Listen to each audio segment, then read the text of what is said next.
இப்போ நம்ம முள்ளங்கி விதையை விதைச்சிக்கலாம். முள்ளங்கி விதைக்கு குழி போட்டாச்சு. குழி இதை பாருங்கள், குழி முள்ளங்கிக்கு எல்லாமே குழி போட்டாச்சு. அந்த குழிக்குள்ளார இப்போ ரெண்டு விதைகளாக நம்ம போட்டுக்கலாம். முள்ளங்கி விதை வந்து இப்படி தான் குட்டி குட்டியாக இருக்கும். நம்ம இதில் ரெண்டு விதையாக போட்டுக்கலாம். ஒரு குழிக்கும். குழியை மூடக்கூடாது. மூடாமல் லைட்டாக மண்ணை தள்ளி விட்டோம்னா போதும். இதில் அப்படி ரெண்டாக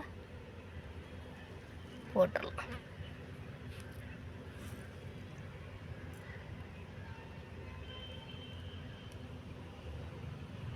பெரிய தலை மாதிரியே இருக்குது, குச்சி மாதிரியே.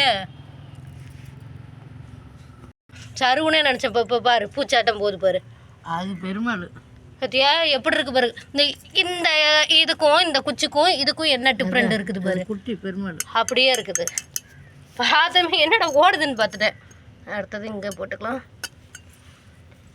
ஒரு குழியை நம்ம நிரப்பிக்கிட்டே வந்துடலாம். இப்போ குழி ஃபுல்லாகவே நம்ம நிரப்பிடலாம். அங்கேருந்து போட்டுக்கிட்டே வரலாம். அதான் போட்டுக்கிட்டு வரேன். இதில் எல்லாம் கலந்து இருக்குது. 4 லைன் போட்டுருக்கேன். 4 போட்டுக்கிட்டு வா. எவ்வளோ குட்டியாக இருக்குது. அப்படியே போட்டுக்கிட்டு வரலாம். ஒரு நாளைக்கு 3 முள்ளங்கி பிடிங்கினா போதும். அது ஒட்டலில் வரைக்கும் வச்சுருக்கேன். 27 நாள் ஆனோடனே முளைச்சி வந்துருப்பா. இது 3 நாள் 5 நாள்லேயே துளுக்க ஆரம்பிச்சிருந்தானம்மா. விதை ஊறணும்ல, ஊற்றி போட்டால் 3ஆம் நாளே வந்துடும். இப்போ 10 தானே போடுறேன். நல்லா ஊறி உப்பி அப்புறம் தான் முளைக்கும். தண்ணி நிற்கிற மாதிரி இதில் விடணும். இப்போ காட்டெல்லாம் போடுறோம், தண்ணி நிற்கிற மாதிரி தானே பார்க்குறாங்க. ஆமாம், அதுதான் நீ இப்போ குடத்தால கொண்டாந்து ஊற்றக்கூடாது. வச்சுக்கிட்டு டப்பாவில் செவுத்தில் இப்படி அடிச்சு. முள்ளங்கி விதை போட்டாச்சு. அடுத்தது வந்து நம்ம வெண்டிக்காய் விதை போடுறோம். 3, ஒரு குழிக்கு 3. அடுத்தது ஒரு குழிக்கு 3 போட்டு அப்படியே லைட்டாக மண்ணை தள்ளி விட்டால் போதும். அப்படியே லைட்டாக மண்ணை தள்ளி விட்ட வேண்டியதான். அடுத்தது இங்கே ஒரு குழி, 1 2 3, அவ்வளோதான். இது குழியை மூடி விட்டுருவோம். அவ்வளோதான், வெண்டிக்காய் போட்டாச்சா. அடுத்து இந்த பக்கம் 1 போட்டுடலாம். இதை 1 பறிச்சிக்கலாம். அதிகமாக போட்டோம்னா ரொம்ப அடம்பாக வந்துடும். இங்கே கொஞ்சோண்டு போட்டுக்கலாம்.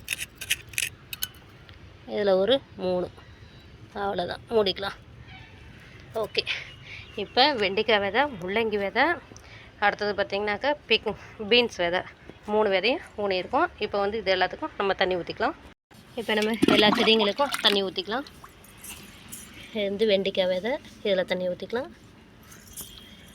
அப்படியே ஒரு குழியாக நம்ம தண்ணி ஊற்றிக்கிட்டே வந்துடலாம். என்னம்மா எங்கே 2 ரூபா 2 ரூபா எடுத்துருவோம். இப்படி வீச்சுருக்கோங்க, அந்த மழைக்குள்ளே போயிடும். போன எடுங்க, செவுத்தல் அடித்து விட்றணுமா ஃபுல்லாக. இது முள்ளங்கி விதை, வெண்டிக்காய் விதை, பீன்ஸ் விதை எல்லாத்துக்கும் தண்ணி அம்மா தெளிச்சிட்ருக்காங்க. நான் ஒரு குழிக்காக போட்டேன். அந்த மாதிரி ஊற்றக்கூடாது. தண்ணி அப்படியே பரவலாக ஊற்றுறோன்ட்டு அம்மா ஊற்றி விட்றாங்க.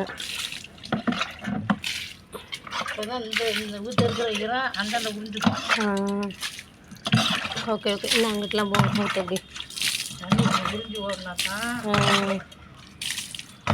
குளிக்கி ஊற்றுனா அந்த இடத்துல அடுத்த இடம் வந்து அந்த ஈரத்தை இழுத்துக்கும். ஓகே, இப்போ எல்லாத்துக்குமே வந்து நம்ம தண்ணி ஊற்றிட்டோம். அவ்வளோதான். இன்னும் ஒரு 3 நாள்லேருந்து 5 நாள் வரைக்கும் இன்னும் கொஞ்சம் வேணும் தான். அந்த பக்கம் வேணும். அதான் 3 நாள்லேருந்து 5 நாளுக்குள்ளார துளுத்து, அதாவது முளைப்பு கொஞ்சம் தெரிய ஆரம்பிக்கும். காமிக்கலாம். ஓகே, இன்னும் கொஞ்சம் தண்ணி இருக்குது, அதையும் ஊற்றிடலாம். மறுபடியும் தண்ணி கொண்டு வந்தாச்சு. அங்கிட்டலாம் அந்த மல்லிகைப்பூ செடி, அந்த இதெல்லாம் கருவேப்பிலை செடிக்கிட்டலாம் ஊற்றி விட்ருமா தண்ணி. அந்தாண்ட பக்கம் படல் பக்கம் போ. ஓகே, இப்போ வந்து பாவக்காவும் விதை போட்டாச்சு. அந்த கிண்ணி எங்கே இருக்குது அதை எடுத்துக்க. பாருங்க, பாவக்காய் கொடி போட்டாச்சு. பாவக்காய் வந்து கொடி வளர்ந்துக்கிட்டு வருது. நேரம் போட்டு நேரம் பாதி துளுத்து வந்துருந்துருக்கும். ஏன்னா மழையே பெய்யாததுனால போடவே இல்லை இந்த வருஷம். இப்போ ஆடி 18 முடிஞ்சு நேற்று தான் மழை பெஞ்சுது. அதனால் விதைகள்லாம் விதைக்க ஆரம்பித்தாச்சு. பாருங்க, முல்லைப்பூ கொடி, முல்லைப்பூ அப்படியே கொடியாக போட ஆரம்பிச்சிருக்கு. நாங்கள் அப்படியே இந்த படலில் இது பண்ணி விட்டோம். நித்திய கல்யாணி அடுத்தது பார்த்திங்கன்னா மருதாணிலாம் எந்த அளவுக்கு வளர்ந்துருக்குன்னு பாருங்கள்.